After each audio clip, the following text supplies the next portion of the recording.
Assalamualaikum warahmatullahi wabarakatuh. Di sini saya Syafira Ramadhani dengan NIM C1C020110 akan mempresentasikan mengenai dasar perhitungan pajak, depresiasi dan amortisasi dari mata kuliah perpajakan 1. Materinya.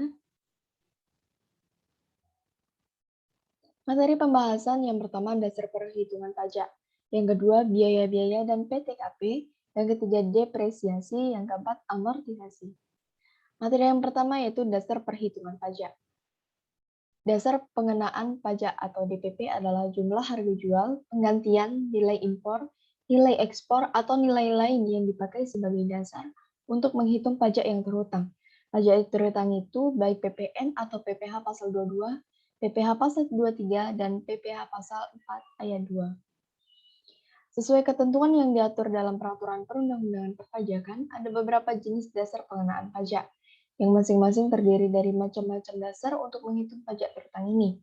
Yang pertama itu dasar pengenaan pajak penghasilan. Sebagaimana tercantum dalam ketentuan undang-undang pajak penghasilan, dasar pengenaan pajak penghasilan adalah sebagai berikut. Yang pertama ada DPP PH 2 pasal 21. Yang mana dasar pengenaan pajak penghasilan untuk menentukan tarif pajak penghasilan sesuai dengan pasal 21. Yang B, DPP PH 22 atau DPP nilai impor. Yaitu nilai impor merupakan nilai uang yang menjadi dasar penghitungan bea masuk ditambah pemungutan lain yang dikenakan pajak sesuai dengan Undang-Undang Pabean untuk impor barang kena pajak. Nilai impor ini tidak termasuk PPN yang dipungut menurut UU PPN. Yang ketiga ada DPP PPh 23, yaitu nilai atas imbalan sehubungan dengan jasa teknik, jasa manajemen, jasa konstruksi, jasa konsultan, dan kasa lain yang dipotong dari jumlah bruto tidak termasuk PPN. Yang D, DPP PPh 15 merupakan pengenaan pajak pada wajib pajak perusahaan pelayaran. Dasar pengenaan pajak PPh 15 ini adalah norma penghitungan khusus penghasilan neto, yakni 4% dari peredaran bruto. Besarnya PPh yang terutang adalah 1,2% dari peredaran bruto dan bersifat final.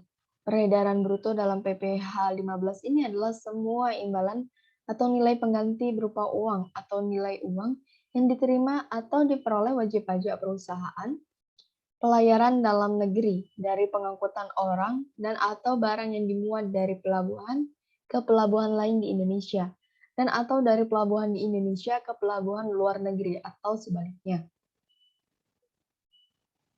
Yang kedua yaitu dasar pengenaan pajak pertambahan nilai, sesuai ketetapan dalam Peraturan Menteri Keuangan yang mengatur tentang pengenaan pajak penghasilan dan PPN.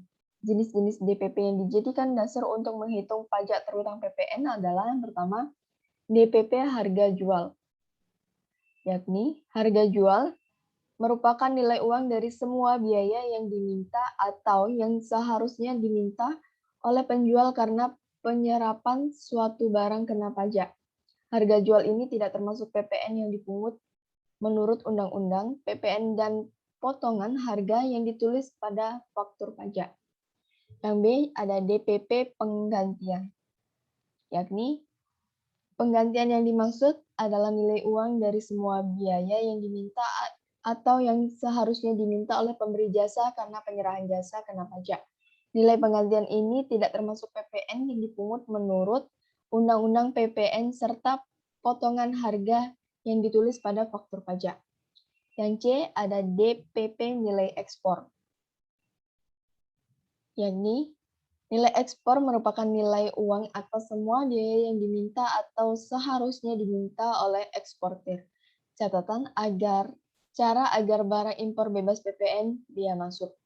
Yang D ada DPP nilai lain. Nilai lain menjadi suatu nilai uang yang dipakai sebagai dasar pengenaan pajak untuk penyerahan barang kena pajak atau jasa kena pajak. Secara umum, DPP nilai lain ini diatur dalam Pasal 8A Ayat 2 UU Undang-Undang Pajak Pertambahan Nilai yang ketentuan detail pelaksanaan ditetapkan melalui PMK nomor 121 per PMK nomor 03 per 2015 tentang perubahan ketiga atas PMK nomor 17 tahun 2010 tentang nilai lain sebagai dasar pengenaan pajak. Yang kedua ada biaya-biaya dan PTKP. Biaya. Biaya adalah pengeluaran atau pengorbanan yang tak terhindarkan untuk mendapatkan barang atau jasa dengan tujuan memperoleh maslahat. Pengeluaran untuk kegiatan tujuan atau waktu tertentu seperti ongkos pengiriman, pengepakan, dan penjualan dimaksudkan untuk memperoleh penghasilan dalam laporan laba rugi perusahaan.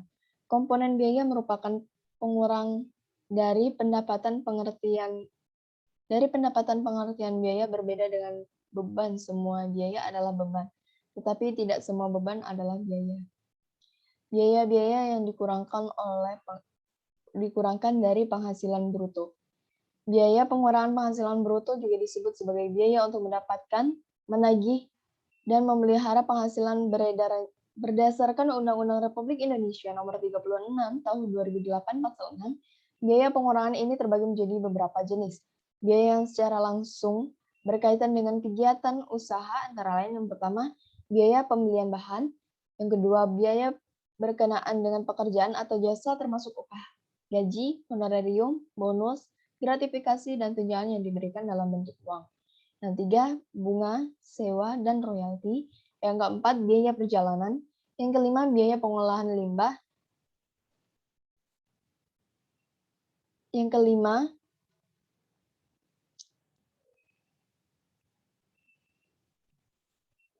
keenam, maksud saya, premi asuransi. Yang ketujuh, biaya promosi dan penjualan yang diatur atau berdasarkan peraturan Menteri Keuangan. Yang ketujuh, yang kedelapan maksud saya, biaya administrasi. Yang kesembilan, pajak kecuali pajak penghasilan. Yang selanjutnya, biaya-biaya yang tidak boleh dikurangkan dari penghasilan bruto. Salah satu cara memperkecil pajak terutang adalah dengan memperbesar biaya supaya penghasilan itu kecil. Karena itu Undang-Undang Pajak Penghasilan mengatur biaya-biaya yang tidak boleh dikurangkan dari penghasilan bruto walaupun biaya tersebut benar-benar ada. Tujuan pengaturan ini supaya laba bersih usaha wajar. Pasal 9 Undang-Undang Pajak Penghasilan mengatur pengeluaran perusahaan yang tidak boleh dibebankan sebagai biaya secara fiskal, walaupun secara komersial diantaranya diperbolehkan. Secara ringkas, biaya yang tidak boleh yaitu yang pertama, pembagian laba, yang kedua, pembiayaan, biaya untuk kepentingan pribadi pemegang saham, sekutu atau anggota, yang ketiga, pembentukan atau pemupukan dana cadangan, yang keempat, premi asuransi kesehatan, yang kelima, imbalan pekerjaan dalam bentuk natura. Yang keenam, jumlah yang melebihi kewajaran yang dibayarkan kepada pemegang saham. Yang ketujuh, pajak penghasilan. Yang kedelapan, sanksi perpajakan. Yang kesembilan, gaji anggota firma, persekutuan, atau perseroan komanditer yang modalnya tidak terbagi atas saham. Pada prinsipnya, biaya yang boleh dikurangkan dari penghasilan bruto adalah biaya yang mempunyai hubungan langsung dengan usaha atau kegiatan untuk mendapatkan, menagih, dan memelihara penghasilan yang merupakan objek pajak yang pembebanannya dapat dilakukan dalam tahun pengeluaran atau selama masa manfaat dari pengeluaran tersebut. Pengeluaran yang tidak boleh dikurangkan dari penghasilan bruto meliputi pengeluaran yang sifatnya pemakaian penghasilan atau jumlahnya melebihi kewajaran. Selanjutnya yaitu penghasilan tidak kena pajak atau PTKP. Besar penghasilan tidak kena pajak atau PTKP ditentukan berdasarkan status wajib pajak pada awal tahun pajak yang bersangkutan. Status wajib pajak terdiri dari TK atau tenaga kerja per titik-titik itu adalah sesuai dengan jumlah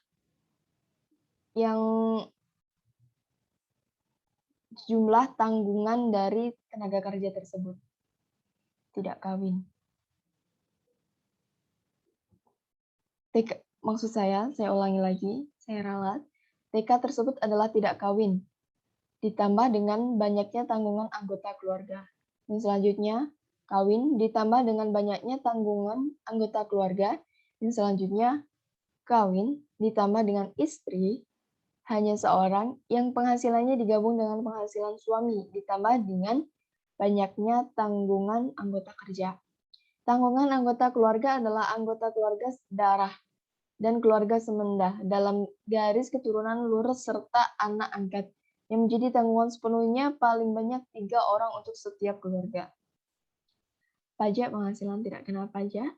Daftar PTKP untuk penghitungan pajak wajib pajak orang pribadi mulai tahun 2016 adalah untuk laki-laki atau perempuan lajang, tidak kawin, tidak ada tanggungan yaitu 54 juta.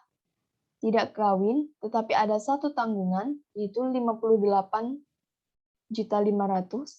Tidak kawin mempunyai tanggungan 2, yaitu 63 juta. Tidak kawin dengan tanggungan 3, 67.500.000. Untuk laki-laki yang kawin, tidak ada tanggungan.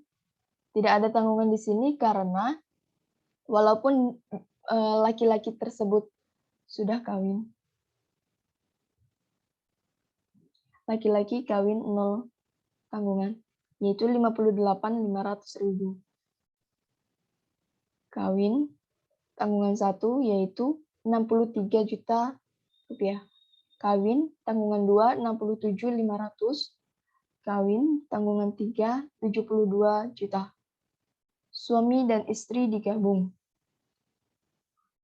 Kawin istri dan 0 tanggungan yaitu 112.500.000. Kawin istri tanggungan 1 117 juta. Dengan tanggungan 2, 121.500.000, dengan tanggungan 3, 126 juta. Materi yang ketiga yaitu depresiasi. Depresiasi adalah konsekuensi dari pemakaian aktivitas tetap dan aset tersebut biasanya mengalami penurunan kualitas.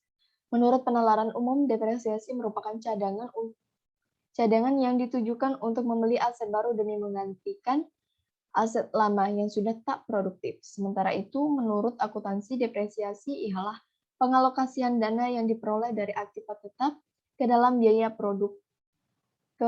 biaya pokok produksi atau beban operasional yang disebabkan pemakaian aktiva. Faktor-faktor yang mempengaruhi depresiasi. Yang pertama adalah harga perolehan atau cost. Harga perolehan merupakan uang yang dikeluarkan demi mendapatkan suatu aktiva dan menempatkannya supaya bisa dipakai. Yang kedua, nilai residu. Residu suatu aktiva ialah total yang diterima jika aset dijual, ditukarkan, atau cara-cara lain saat aset tersebut tak dapat dipakai lagi. Nilai sisa juga termasuk pengurangan biaya-biaya yang terjadi selama masa penggunaan. Yang ketiga, estimasi masa manfaat. Perkiraan usaha kegunaan suatu aktiva dipengaruhi oleh cara pemeliharaan dan kebijakan yang dianut dalam reparasi. Estimasi dapat dinyatakan dalam satuan waktu, satuan jam kerja, ataupun satuan hasil produksi. Anda harus mempertimbangkan penyebab keausan fungsional maupun fisik aset. Yang keempat, ada pola pemakaian. Pola pemakaian kerap kali diabadikan dalam mengalkulasi total beban depresiasi periode. Metode-metode perhitungan depresiasi dalam dunia akuntansi. Yang pertama yaitu metode garis lurus. Metode garis lurus paling sering dipakai untuk menghitung depresiasi. Straight line method mengasumsikan depresiasi sebagai fungsi dari waktu, bukan dari fungsi pemakaian. Namun metode ini dianggap kurang realistis karena pemakaian aset yang sama setiap tahunnya. Rumus kalkulasi adalah sebagai berikut. Harga perolehan dikurang dengan nilai residu ditambah dengan umur ekonomis. Dapatlah penyusutan. Atau harga perolehan ditambah umur ekonomis, dapatlah penyusutan. Metode yang kedua yaitu metode beban menurun. Metode kedua ini merupakan metode depresiasi percepatan yang menyediakan beban penyusutan lebih tinggi pada periode awal yang menjadi lebih rendah pada masa berikutnya. Metode ini terbagi menjadi dua, yakni menurut jumlah angka tahun dan saldo menurun. Metode yang ketiga yaitu metode aktivitas. Metode menganggap depresiasi sebagai fungsi dari produktivitas atau pemakainya. Jadi metode aktivitas tidak mendasarkan pada sisi waktu. Dengan begitu, depresiasi tidak mempunyai masalah karena pemakaian cenderung mudah diukur. Berikut adalah rumus metode aktivitas. Depresiasi sama dengan dalam kurung biaya perolehan dikurang dengan nilai residu, lalu hasil tersebut dikalikan dengan perkiraan masa manfaat. Setelah itu ditambah dengan usia produktif. Untuk metode yang keempat, metode depresiasi khusus. Metode depresiasi khusus bertujuan mengetahui penyusutan manfaat dari aktiva perusahaan. Namun pada kasus tertentu perusahaan tidak dapat menggunakan metode lain karena aset yang terlibat punya ciri-ciri yang unik. Ada dua cara yang dapat diterapkan, yakni metode kelompok dan metode campuran. Metode kelompok dipakai pada aktiva homogen dan punya fungsi yang nyaris sama. Sementara itu, metode campuran digunakan sesuai dengan keinginan si akuntan. Metode yang kelima yaitu metode saldo menurun ganda. Metode yang satu ini tidak melibatkan nilai residu.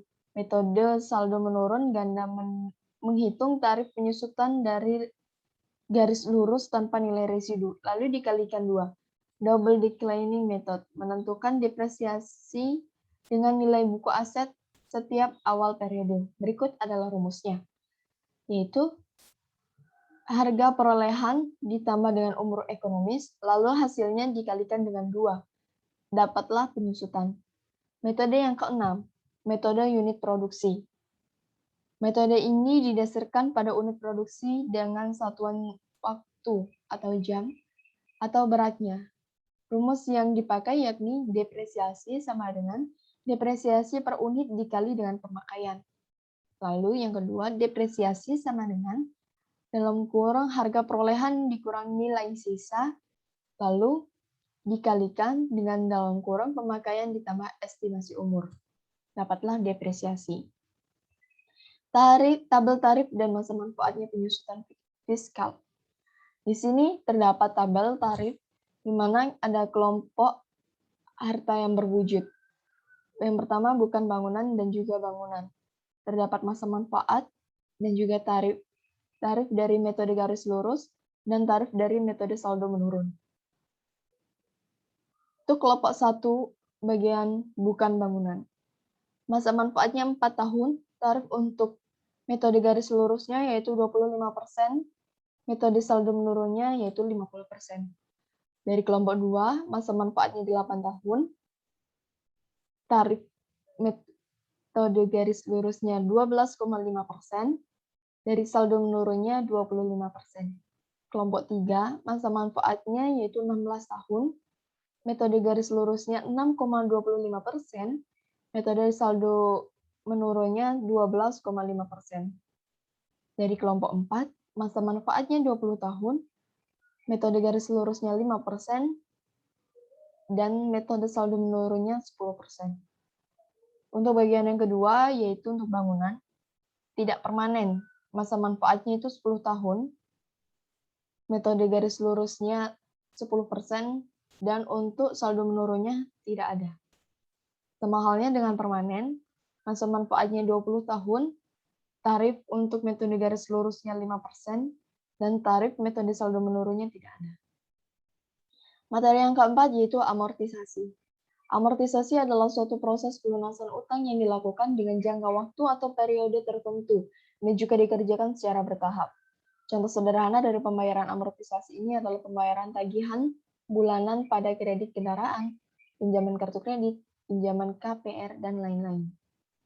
Amortisasi dimulai pada bulan dilakukannya pengeluaran, kecuali untuk bidang usaha tertentu yang diatur lebih lanjut dengan peraturan Menteri Keuangan. Untuk menghitung amortisasi, masa manfaat dan tarif amortisasi ditetapkan sebagai berikut. Masa manfaat dan juga tarif amortisasi. Kelompok pertama, yaitu 4 tahun, Sama halnya seperti depresiasi. Untuk kelompok pertama, masa manfaatnya itu 4 tahun, tarif tarif amortisasi garis lurusnya 25%, tarif amortisasi saldo menurunnya yaitu 50%. Kelompok kedua 8 tahun, garis lurusnya 12,5%, saldo menurunnya 25%. Kelompok ketiga, masa manfaatnya 16 tahun, garis lurusnya 6,25%, dan saldo menurunnya 12,5%. Kelompok yang keempat, masa manfaatnya 20%, garis lurus 5%, dan saldo menurunnya 10%. Contoh amortisasi. Amortisasi tentu akan lebih gampang untuk dimengerti jika disertai dengan studi kasus. Studi kasus termudah adalah ketika suatu perusahaan memiliki dana pinjaman sebanyak 10 juta dan harus diangsur setiap tahun sebanyak Rp750.000.